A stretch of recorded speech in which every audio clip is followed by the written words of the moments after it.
The average doctor soon acquires an immunity to life's little dramas. It takes an event of almost atomic proportions to really perturb him. But something seems to have got the eminent Dr. Gamble of Wistful Vista in a bit of a tizzy. And here waiting for him and wondering what it's all about, we find Fibber McGee and Molly.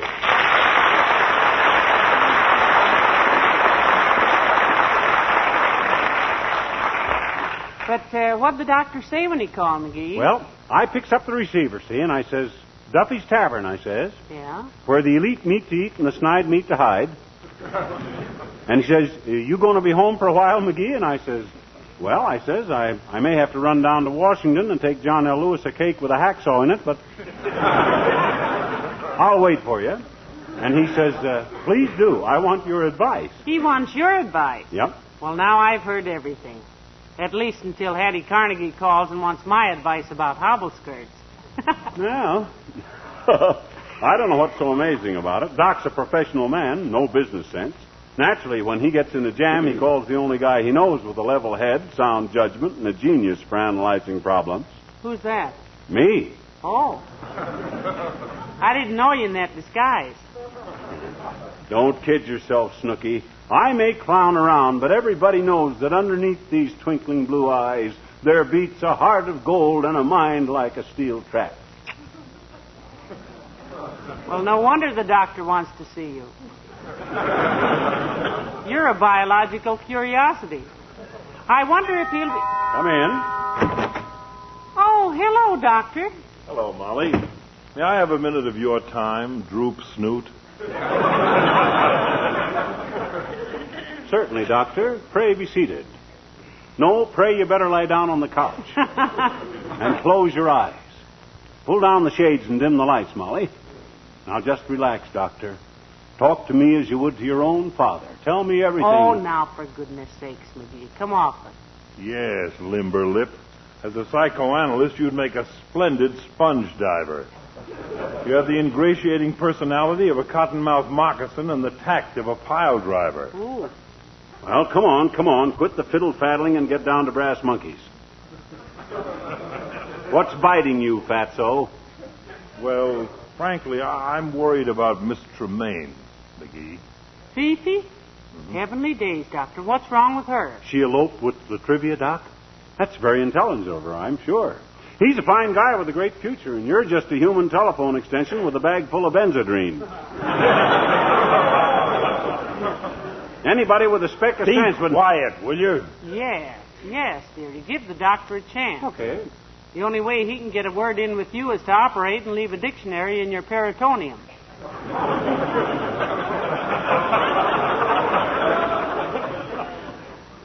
Don't say anything. Okay, Doc. I'm just as good a listener as I am a talker. Not as interesting, maybe, but tender and sympathetic. Now then, what cooks with Fief? Someone is following her. What? Watching her apartment. Every night lately, I see a big, mysterious-looking stranger sneaking down the alley past her house. Oh. What's the guy doing while you're sneaking down the alley past her house? And why don't you walk on the sidewalk like an honest man and quit... Will you please let me get a word in, ferret face? Well, if you'd quit interrupting me, I'd soon wear myself out. Go ahead, Doctor, about this mysterious stranger now. I don't like it, Molly. This man is always accompanied by a big, vicious dog, and he has his hat pulled down over his eyes. Oh, that is mysterious. A dog with his hat pulled way down? Not the dog, the man. Oh, the man. Well, look, Doctor, why don't you report it to the police? Oh, no, not me. That would put Mayo Latrivia in the position of being her protector. I'd like to handle this myself. Well, and why don't you? Walk up to this mug and ask him his business. He'll probably slug you with a blackjack, and while you're in the hospital with a busted skull, Fifi'll be so sorry for you. For goodness sakes, don't be so gruesome. The only time I see this man is when I'm on my way to the hospital, and I never have time to stop and make inquiries. What would you suggest, McGee? This is a dangerous situation, Doc. I got to give it a little thought. Mm-hmm. I'll mull it over in my mind and let you know. Thanks very much. And give me a buzz, bean brain. Hey, this is really a situation, you know it? This is really fraught. strange the doctor should lay it in your lap. Well, by George, if anybody ever hung around this house threatening a hair of your pretty little Marcel, I'd step out and unbutton his skin for him. My hero. And if that big serum salesman hasn't got the moxie to do it, I'll handle this thing myself. Hand me the phone. Here. Thanks. Hello, operator. Give me the City Detective Bureau. Hello, Dick. Dick who? They're all dicks down there. Look, Dick, I got a job for you. Send some cops over here to 79 Wistful Vista. Want to pick up a criminal. Bring tear gas, sawed-off shotguns, and $5,000 in cash. Okay, Dick.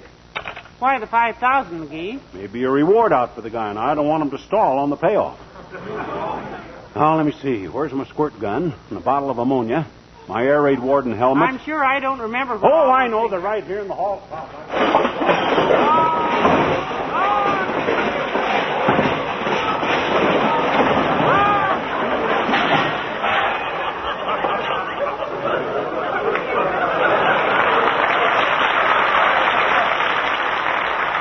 Let's fill this thing full of sofa pillows sometime and surprise everybody.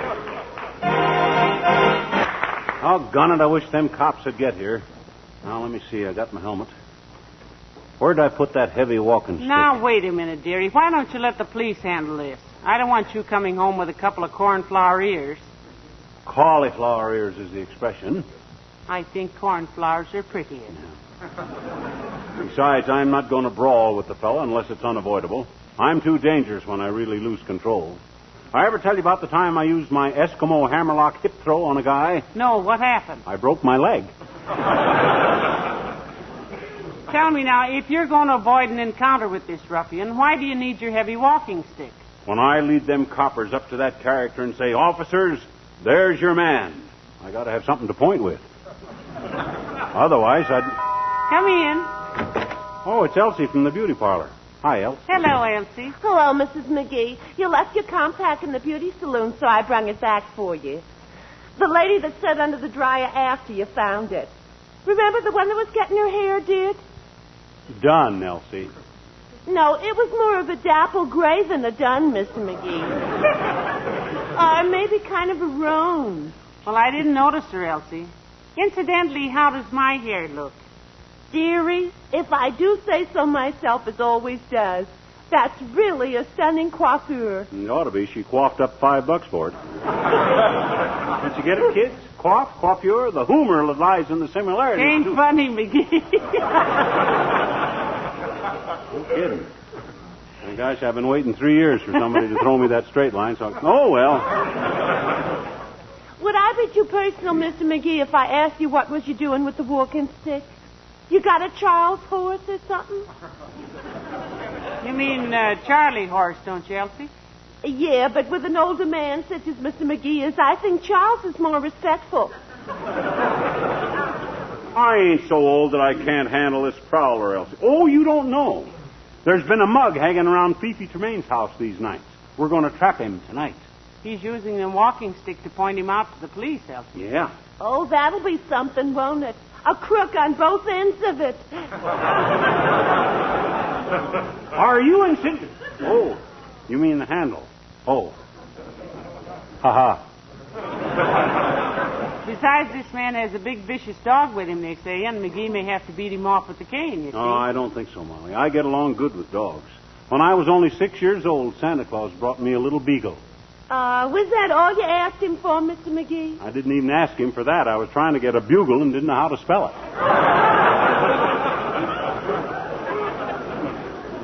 Well, I hope you won't have any trouble with this man and his dog tonight, dearie.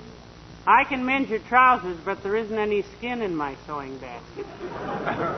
If you catch him, Mr. McGee, and think he might want a good home, call me up. Isn't that a nice thought? Like dogs, Elsie? Oh, I got a dog. I was talking about the man. Just let me know, Mr. McGee. That's it.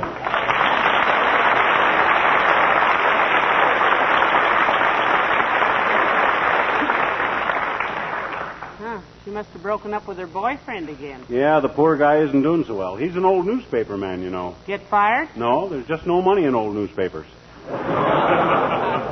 There's no money in old jokes either, dear. So I hear.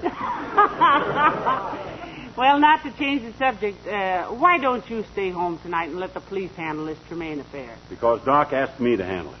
And if he's got too much sense to go after a dangerous criminal like that himself, who am I to go making like a Frank Merrill and sticking my big fat neck out for gut? Hey, that ain't working out right, is it? No. Well, never mind. When I go sailing in there behind that squad of cops with sawed-off shotguns... Hello, Molly. Hi, pal. Hello, Mr. Wilcox. Do come in. He did come in. Haven't much time to chew the fat with you right now, Junior. Expecting the cops any minute. The cops? Don't give me your right name, pal. Tell them you're Harlow Wilcox. No, don't tell them that. The police already know his right name, Mr. Wilcox. Certainly they do. Well, tell them you weren't there at the time it happened then. I'll back you up. Huh? I'll swear you were right here watching me give Molly a demonstration of Johnson's wax. Watching me show her how Johnson's wax, with 100 home uses, helps to keep... Hey. Well, it does. Hey. It does. Slow down. Hold it. I called the police myself, Junior. Oh, you fool, you. Well, he called them for Miss Tremayne, Mr. Wilcox. Certainly. Me and the cops are going to go over to her house tonight to pick up a dangerous criminal. Doc Gamble reports the guy's been hanging around Tremayne's house every night, casing the joint. Really? Yeah. Well, I hope you bring him in, pal. Gotcha. A guy like that should be pasted right in the nose. Right. He should be liquidated. Yes, sir. He should get the 3rd degree from the cream of our police force. Right.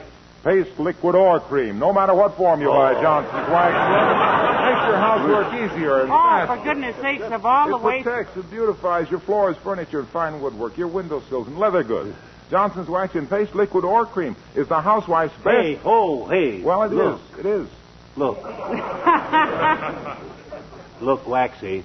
Yes?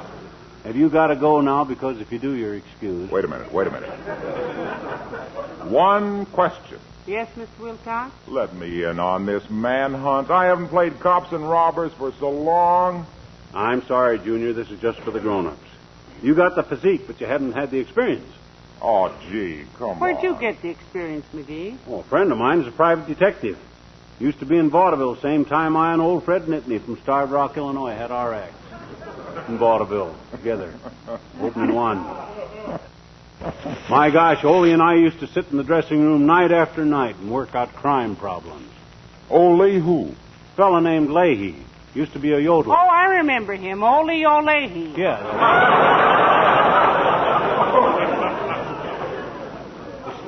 That's the very one. Got any more questions, Junie? Yes, one. Where did that football go last week? Well, himself here's trying to work it out, Mr. Wilcox. You got me baffled, Junior. If Kimmick passed to Joyce, and Joyce faded back to fake a lateral to Beelman, Yeah. the ball would be in... No, Beelman gave it to Cole. Yeah. And Cole handed it... Now, wait a minute. In that case, give me a pencil. Oh, no. Forget it, McGee. Why did you have to get him started, Mr. Wilcox? He's been trying to solve that all week. Oh, I'm sorry. Just trying to pick up an honest dollar. Coach McHale offered me $25 if I could get the answer. Hey, if I figured out what'll he pay me? He says if you tell him, he'll change his plans about you. He'll shoot you where it won't show. Let me know if you get the answer.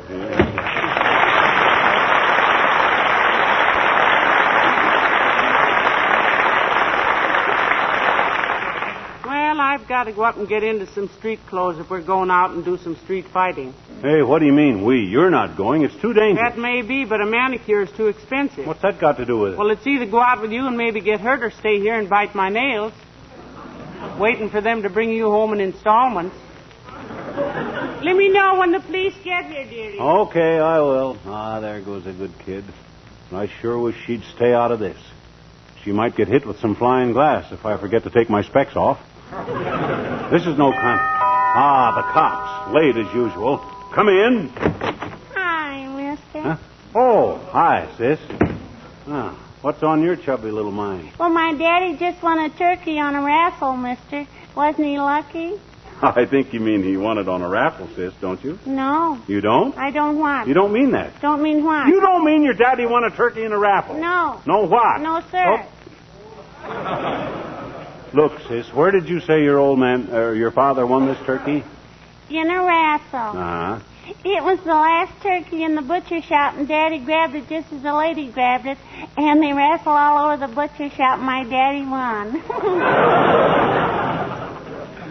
Daddy says he thinks she was Man Mountain Dean in disguise. Well, frankly, sis, it wasn't very dignified of your father to fight over a turkey with a woman. He should have given her the bird. He did. He did, mister, when he left the butcher shop. Oh, boy. Is it ever a swell turkey, I bet you? You going to eat turkey for Thanksgiving, mister? Are you? I don't know, sis. Anyway, it isn't so important what you eat on Thanksgiving. The important thing is to be grateful that you got something to eat. Gee, honest? You betcha. You know what Thanksgiving commemorates? Oh, sure. We read all about Captain John Smith and Pocahontas in school, I bet you. Pocahontas, sis. Never mind. What'd you read about him? Well, the Indians were going to cut off his feet and his head, and then... No. They weren't going to cut off his feet. They were just going to behead him. My book said they defeated him first.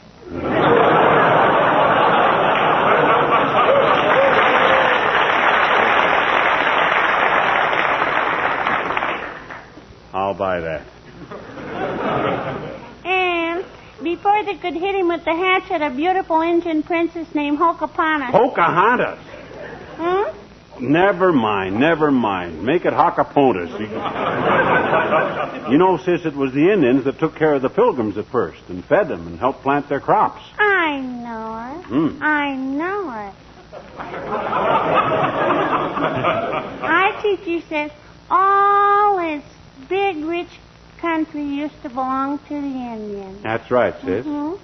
Did we buy it from Mister? Did we, Mister? Well, we bought some of it from him, sis, like Manhattan Island. Paid $25 for that, without the Holland Tunnel. Very speculative at the time. Well, how about the rest of the country, Mister, like Wyoming and Michigan and Texas and stuff? Did we buy that from the Indians? Well, no, sis. I guess you might say we just kind of acquired it. That's why I've always wondered, Mister. What have you always wondered, sis? What have the Indians got to be thankful for? Sis, you got me. You got me.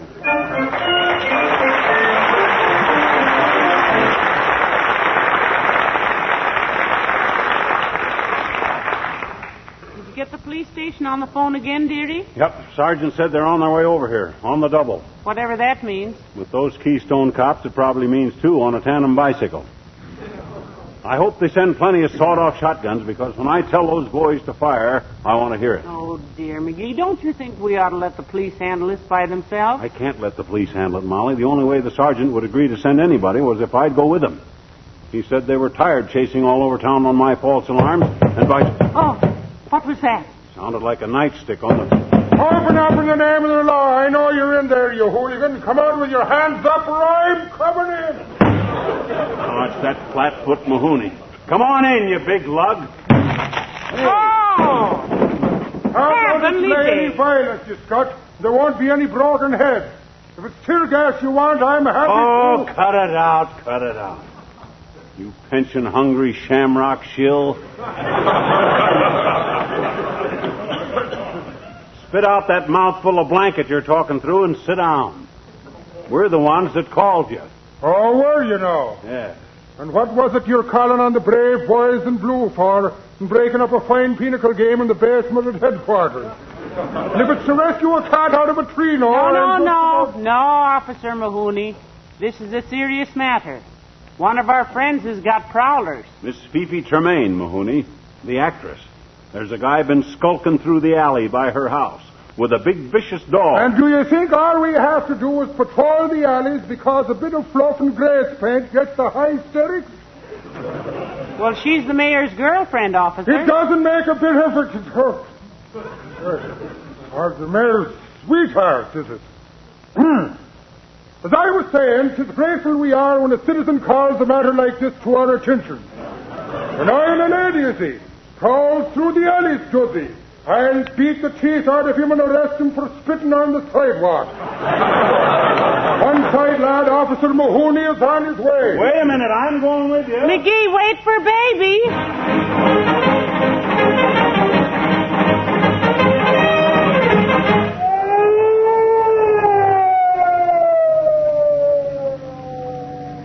the idea of sounding the siren, Officer Mahoney? We always approach the scene of a crime blowing the siren, Mahoney. Otherwise, the rapscallions might still be hanging around and start shooting. Well, cut it out, will you? We want to catch this guy. Hey, hold it. Turn into this alley here. That's it. Stop the motor and turn out the lights. Right. Gotta get them brakes fixed. This is about the time of night when he shows up, officer. Now, here's the way I got this thing planned, Mahoney. You leap out first when you see this guy. Then the dog grabs you by the leg, see? I'll blind the guy with a spotlight, and Molly screams to distract him. Then when I get back here... Get back here, is it? And where were you going? As soon as the scuffling starts, I'll run back to the house and get some clothesline to tie him up with. 50 Cent says I'll beat you up the front steps, dearie. Now, wait a minute. As soon as this hooligan shows his dirty face, I'll... Look. Heavenly days. It's him. Hat pulled down and a big dog. There he is at the end of the alley. Out of the car, Mahoney. We'll cover you. After you, McGee. Citizens first. I'll back you up to the full extent of my nightstick. Wait a minute. Can I get in on this? Heavenly days, Dr. Gamble. Hi, Doctor. Just in time. He's coming this way. All right, now. All out of the car. Come on. Except the lady. Don't worry about the lady. She'll be right behind whoever's nearest and biggest. Don't be afraid to mix it with him, officer. I'm a doctor. Isn't that nice now? Look out. Here he comes. Stand back whilst I back him up against the wall. Be quiet. All right, now. Get your hands up and don't make a move. Hold his hands, Mahoney. I got the other hand, McGee. Down. All right, you Scotty. Come over to the light and let's have a look at you. Take a good look at me, Mahoney, so you'll know me when you see me in the commissioner's office in the morning. Ah! And may the little people protect us, 'tis his honor, the mayor. Heavenly days, the mayor. Trivia. Hi, Latrivia. Imagine meeting you here. Are you the man who's been here every night with this dog, Mr. Mayor? I am, and in my capacity as a private citizen, I believe I have a perfect right to see that Miss Tremayne's dog gets a walk in the evening. You have that, yes, indeed. 'Twas yourself that said it. Yes, be quiet, officer. Yes, sir. Mr. Mayor, I'm very sorry about this. If I'd only suspected it was you, but this dog looks so big at night. But when I walk him for Fifi in the morning... What's this? You walk this dog in the mornings? Certainly. I know I'm a fool, but I never thought the mayor, in all his dignity, would lower himself. Hey,